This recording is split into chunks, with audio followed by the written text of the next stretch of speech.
Hey everybody, it's time for an unboxing.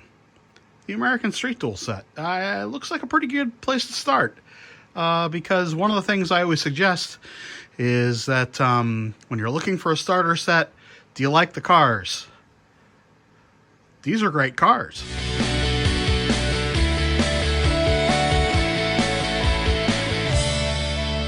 One of the things I always suggest is if you're looking for a starter set, you want to choose the set that you like the cars in, because, there's really no bad choices for track these days.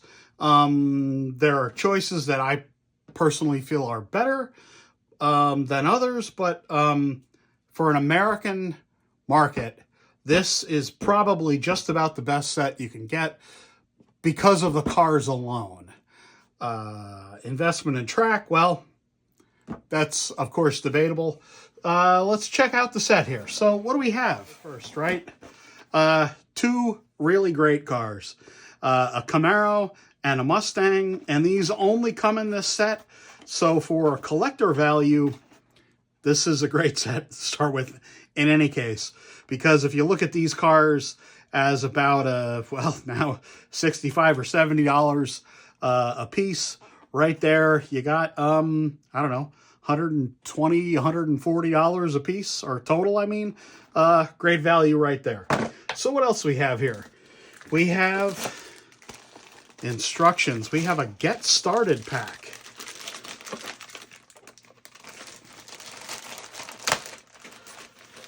What does this say? Get started indeed. Glossy. Hey, a poster. Good job, Scalextric. Good. This is really heavy cardstock, by the way. Holy cow. This is like incredibly glossy. This is a great idea. So they have a lot of other cars here that they show. They explain what the cars are. They explain some of the accessories that you can add on, although doesn't show exactly for this set, but okay. Talks about the app, talks about, the smaller scale stuff. Don't know why. I mean, this is a thing to promote the whole brand, so I understand that. And again, an awesome poster that a kid could put on a wall. This is fantastic. Good job with that. What else do we have here? We have the track connection starter piece. Okay, there you go. We have jumps. Not a big fan of jumps. Anyway, there you go. We got jumps. We have standard straights right here. We have a couple borders. Starter sets should come with more borders as far as I'm concerned. I'm really glad that these do come in the set. And of course, fencing. Here we have corner borders.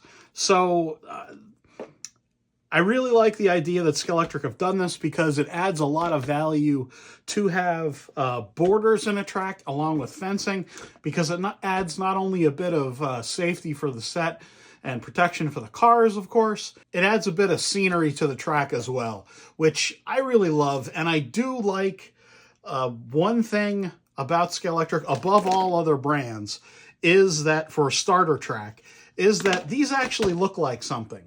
The borders just don't look like slot car track borders. They look like real border.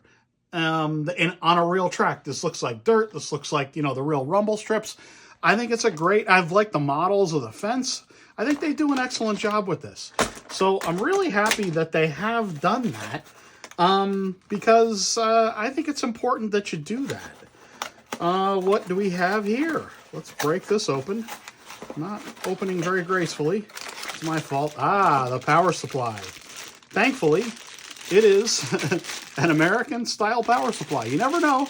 I've seen these get put accidentally in wrong sets. I'm not saying that Scalextric does it a lot, but I know it happened to us a lot with SCX.